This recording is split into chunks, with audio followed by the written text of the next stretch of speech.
Hello everyone, this is Abhishek Mahanti and welcome to lecture number 14 of the chapter Electric Charge and Field. Students, in this lecture we will discuss about a very important topic and the topic name is area vector and electric flux. So let's get started.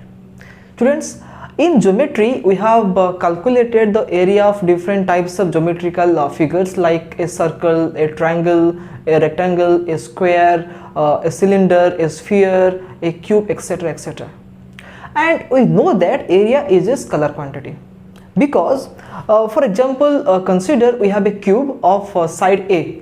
Let us assume that we have a cube and the side of the cube is A, and this cube has 6 faces. The cube has 6 number of faces and each face of the cube is a square. Each face of the cube is a square. If small a is the side of the cube, then the area of each face will be a square. And since we have 6 faces, so the total surface area of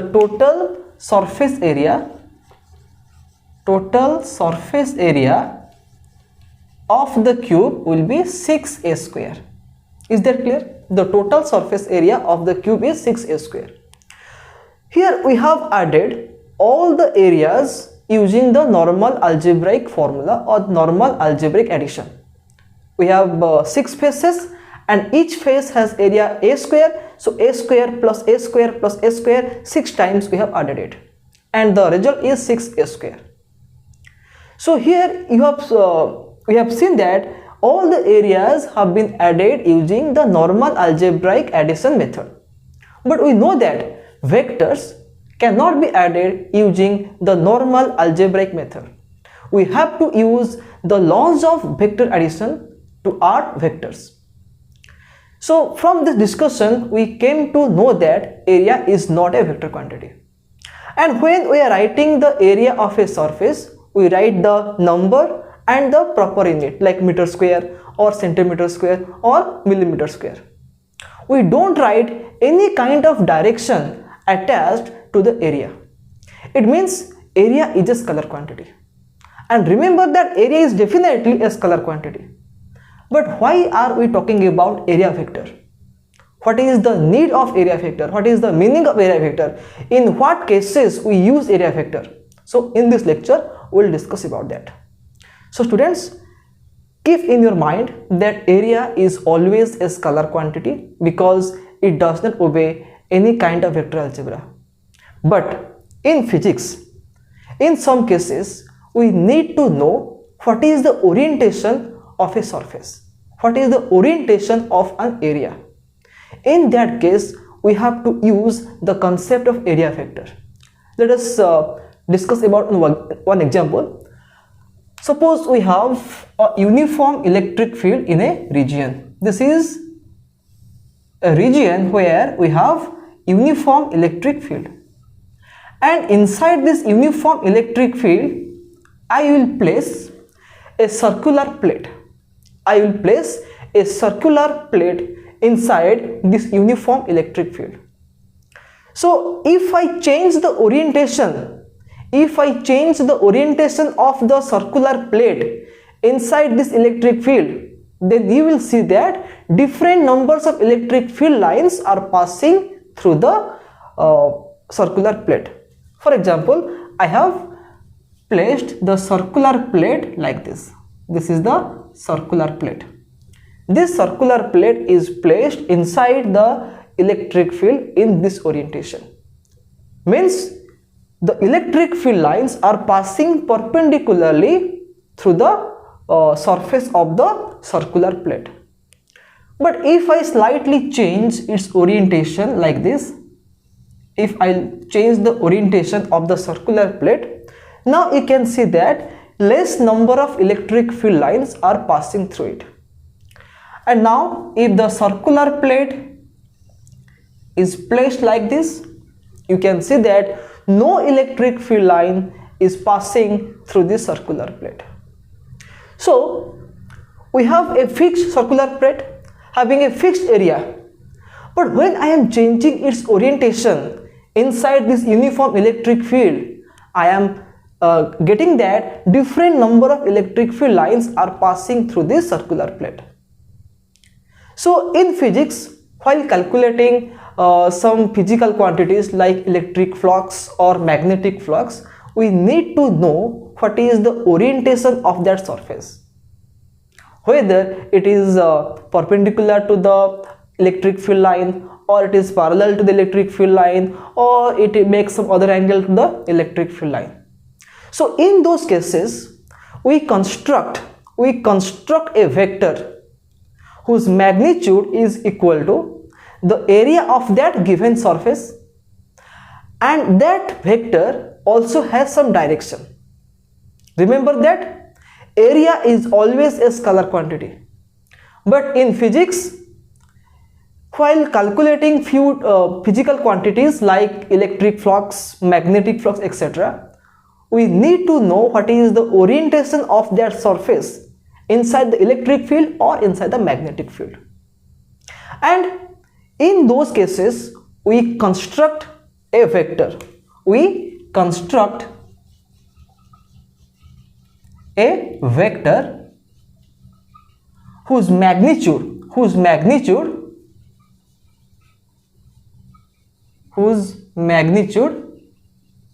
is the area of the surface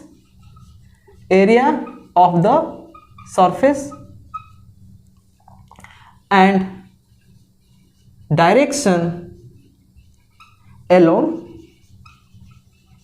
the normal to the surface. So remember that when we talk about area vector, it means we have constructed the area vector. Area is always a scalar quantity, but we have constructed a vector whose magnitude is equal to the area of the surface, and the direction is perpendicular or normal to that surface, and that vector, we name that vector as area vector. And again, I am always repeating that area is always a scalar quantity, never a vector quantity.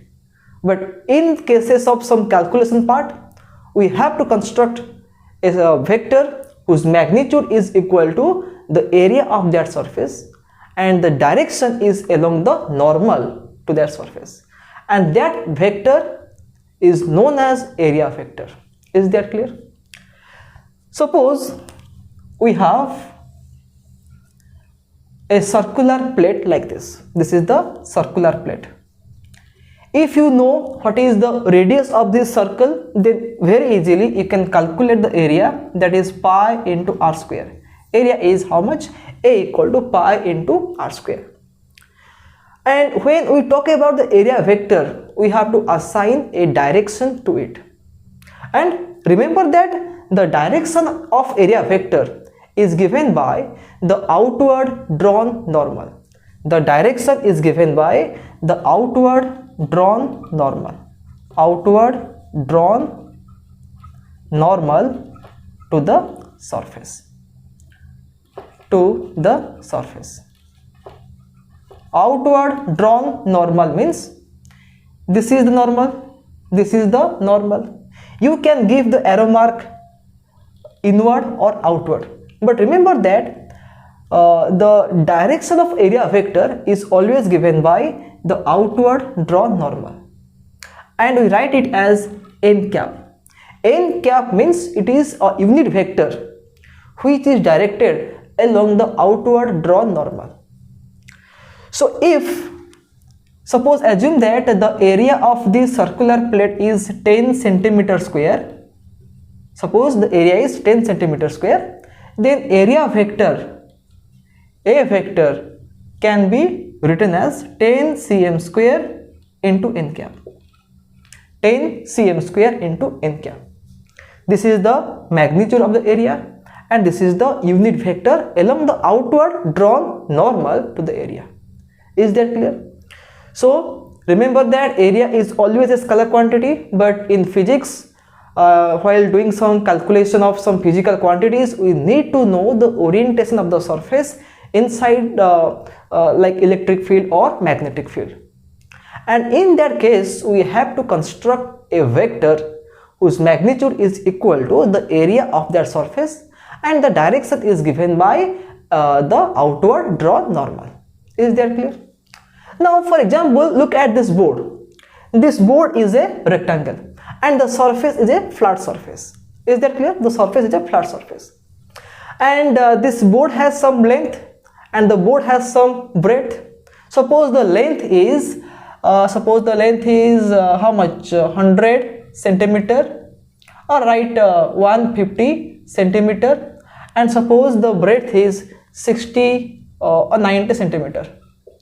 Suppose L equal to 150 centimeter and B equal to 90 centimeter. Now what is the area of the surface or of the board? The area will be L into B, that is equal to 150 centimeter into 90 centimeter. This is the magnitude of the area. But when we talk about area vector, the direction of area vector is given by the outward drawn normal. So if I place the pen like this, you can see that this pen is perpendicular to the surface. This pen is perpendicular to the surface. So if you choose any location, on the board and keep this pen perpendicular to the board, you'll see that at every point all the normals will be parallel to each other. If I draw a normal at this point, or if I draw a normal at this point, at this point, at this point, at every point, you can see that all the pens will be parallel to each other. If I fix the pen here, then this pen will represent the direction of area vector at this point. Similarly, if I place the pen here, then this will be the direction of area vector. So in case of a flat surface, if you draw perpendicular to the surface at any point, then all the perpendiculars, all the normals will be parallel to each other.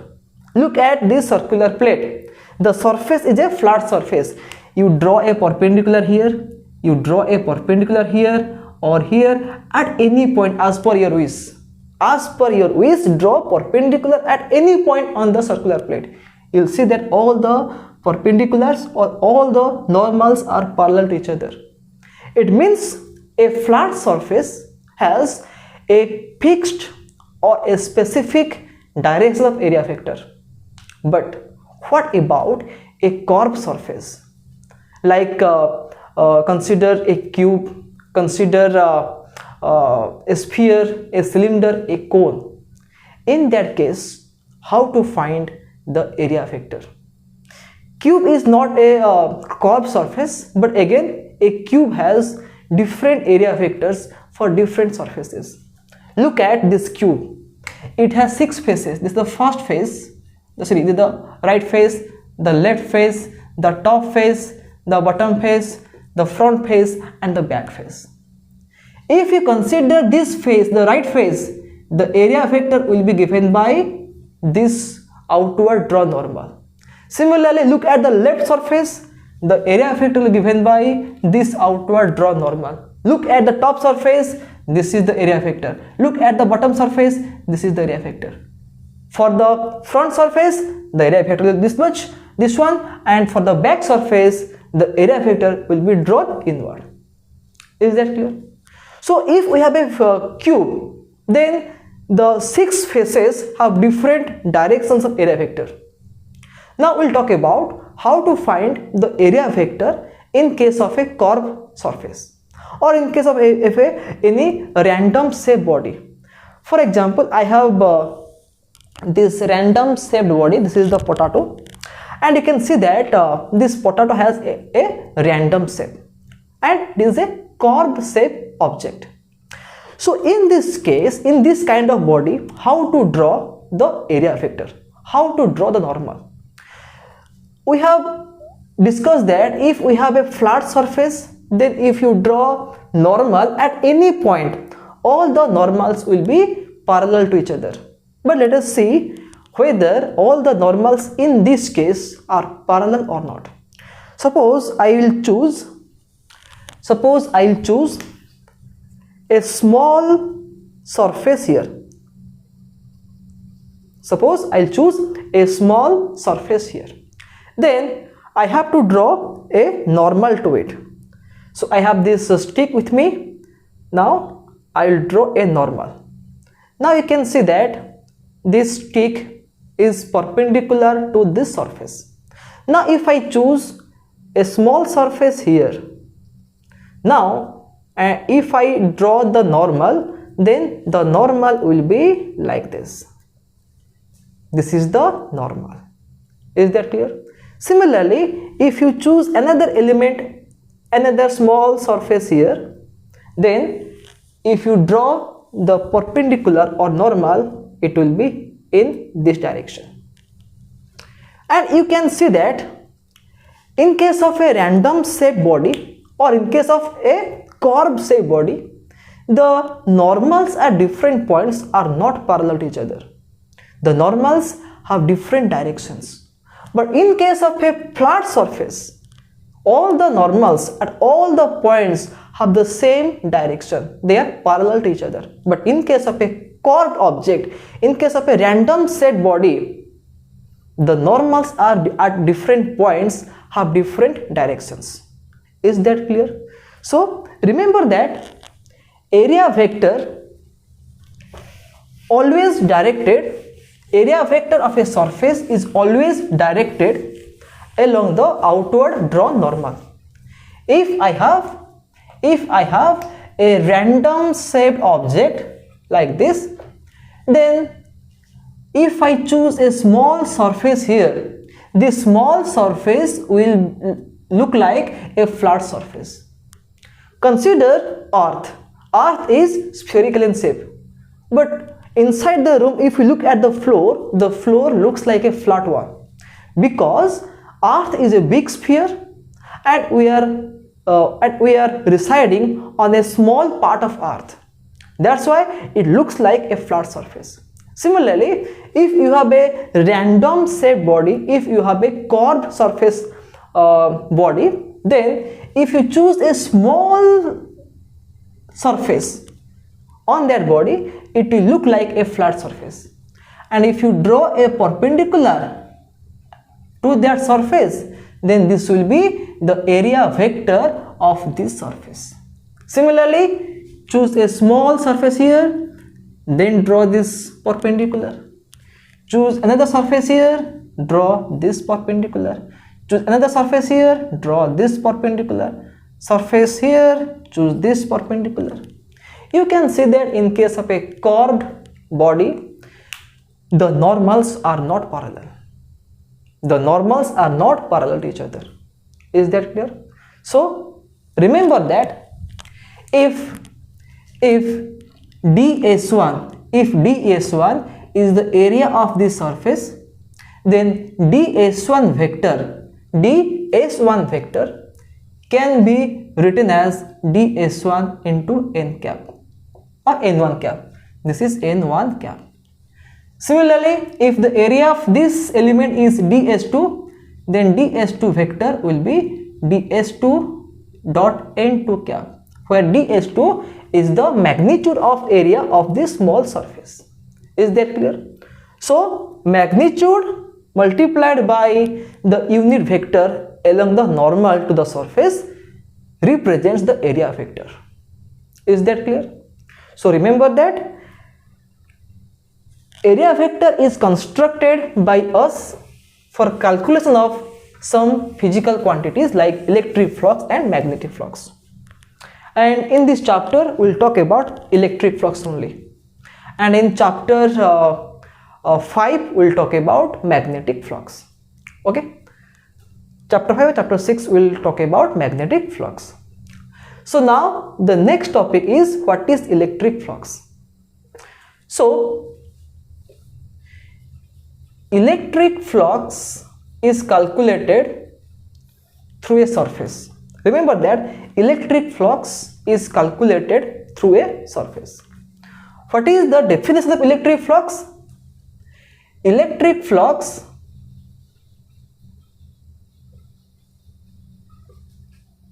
linked with a surface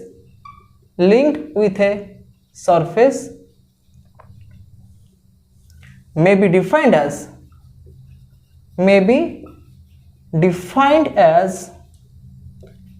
the number of electric field lines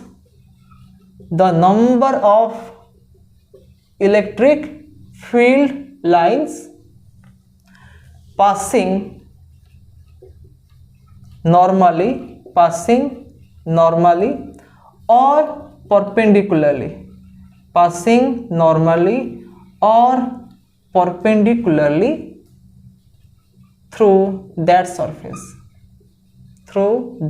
surface. Electric flux linked with a surface may be defined as the number of electric field lines passing normally or perpendicularly through that surface.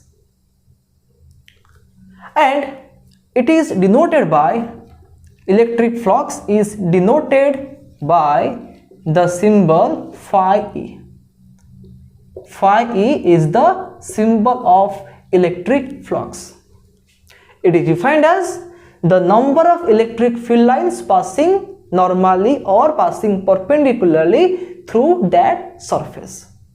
So we should know how to calculate electric flux linked with a surface.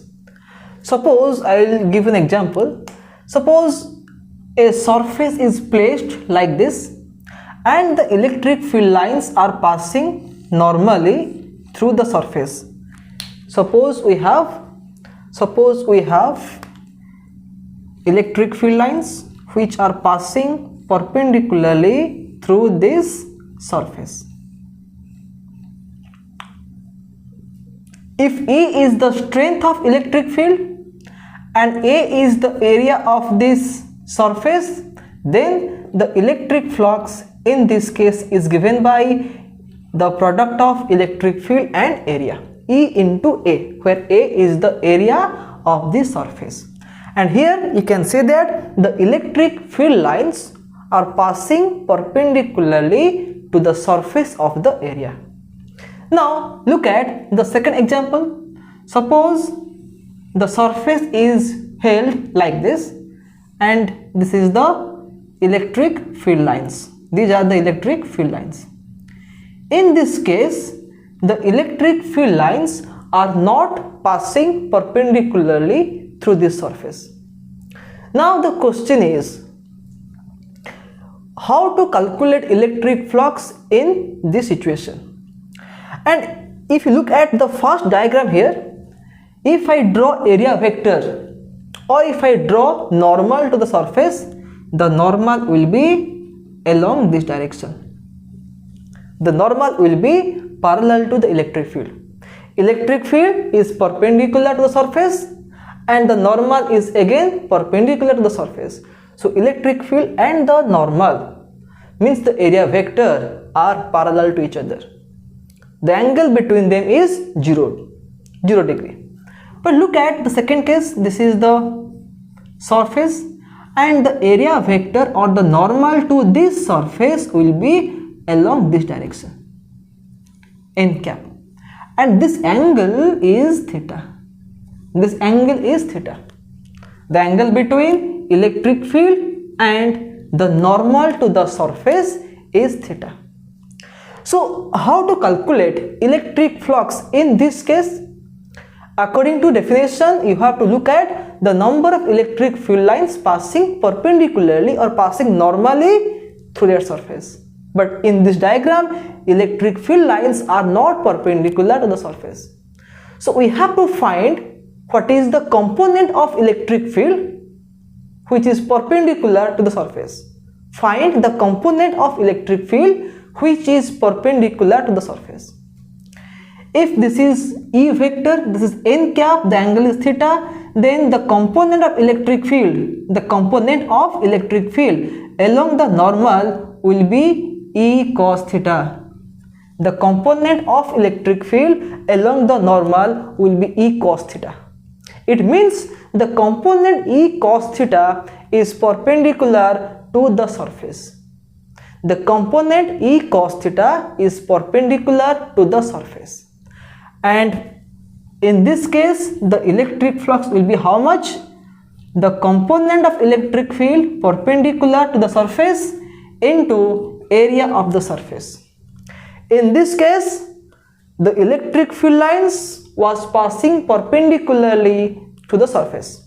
That's why I have multiplied E with A. But here electric field is not perpendicular, but E cos theta component is perpendicular to the surface.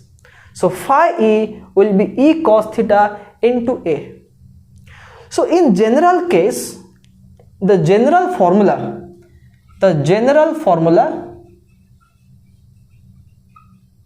to find electric flux is E vector dot A vector.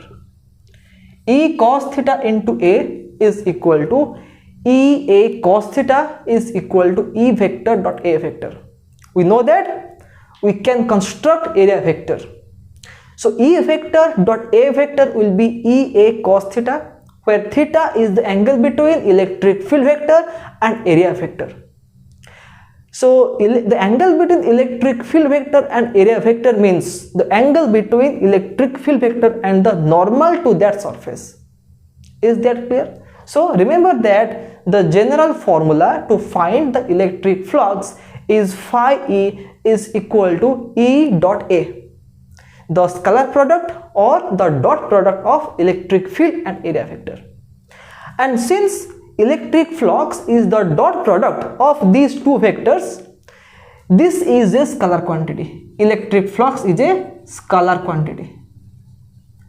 Electric field is a vector quantity, and this is the area vector, but electric flux is a scalar quantity.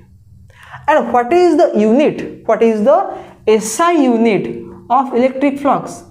What is the SI unit of electric flux? The SI unit will be Newton Coulomb inverse meter square, or Newton meter square Coulomb inverse, because we have electric field, we have area, and this cos theta is unitless.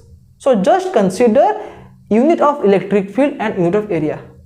Unit of electric field is Newton per Coulomb or Newton Coulomb inverse, and unit of area is meter square. So Newton meter square per Coulomb is the SI unit of electric flux. Is that clear? So we have written this formula to find electric flux, and electric flux is defined as the number of electric field lines passing through a surface. Is that clear? So using this formula, let us calculate the electric flux through a surface. For example, in a given region, electric field is given by 10 I cap minus 2 j cap plus 3 k cap Newton per Coulomb, and area vector is given by 2 I cap plus 5 j cap minus 7 k cap meter square. Now we have to calculate what is the electric flux linked with this surface. So electric flux is equal to E vector dot A vector. E vector dot A vector. E vector is how much? 10 I cap minus 2 j cap plus 3 k cap dot A vector is 2 I cap plus 5 j cap minus 7 k cap. Now we have to multiply these two vectors. So we know that if we have two vectors like ax I cap plus ay j cap plus az k cap, b vector equal to suppose bx I cap plus by j cap plus bz k cap, then what is a dot b? A dot b equal to ax bx plus ay by plus az bz, means multiply the x component of the two vectors. So 10 into 2 plus multiply the y components minus 2 into 5 plus multiply the z components 3 into minus 7. So this is equal to 20 minus 10 minus 21. So 20 minus 10 will be 10. 10 minus 21 will be minus 11 Newton meter square Coulomb inverse. So remember that electric flux can be positive, can be negative, and can be zero. Electric flux can be positive, can be negative, can be zero. How? So the formula for electric flux is phi E equal to Ea cos theta. Ea cos theta. So the magnitude of electric field is always positive. The magnitude of area is always positive, but this theta can be acute angle, can be 90 degree, can be obtuse angle. If theta is acute, angle, means the value of theta lies between 0 to 90. Theta is either equal to or more than 0 but less than 90. In this case, cos theta is positive. If cos theta is positive, then electric flux is also positive. But if theta is pi by 2 or 90 degree, in that case cos theta will be 0 and hence electric flux will be 0. If theta is obtuse, obtuse means theta is greater than 90 degree but less or equal to 180 degree. So in that case cos theta is negative and hence electric flux is also negative. Is that clear? So we came to know that electric flux is a scalar quantity. It can have positive value, it can have negative value, and it can have zero value. For example, if electric field is perpendicular to the normal or to the area vector, let us say we have a surface like this and these are the electric field lines. The area vector of this surface is in this direction. So you can see that electric field and area vector, the normal, they are perpendicular to each other. So no electric field is passing perpendicular to this surface. So here electric flux will be 0. Electric flux will be 0. Is that clear? So students, today in this lecture we discussed about area vector, how to construct area vector, how to give direction to area vector, what is electric flux, how to calculate electric flux, what is the unit, and what are the different values of electric flux which is possible.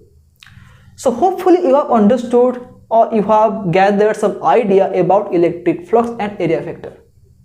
So using this concept of area vector and electric flux, we'll discuss about a very important law known as Gauss law. So Gauss law is the last topic of this chapter and you will get some long question from this Gauss law topic. So you have to be clear about area vector and electric flux to use it in Gauss law. So in the next class we'll discuss about Gauss law and some of its application. And then after finishing this chapter, we will solve few numericals based on this concept of area vector and electric flux. So in the next class, the topic that will be taught is Gauss law and applications. So till then, bye bye and have a nice day.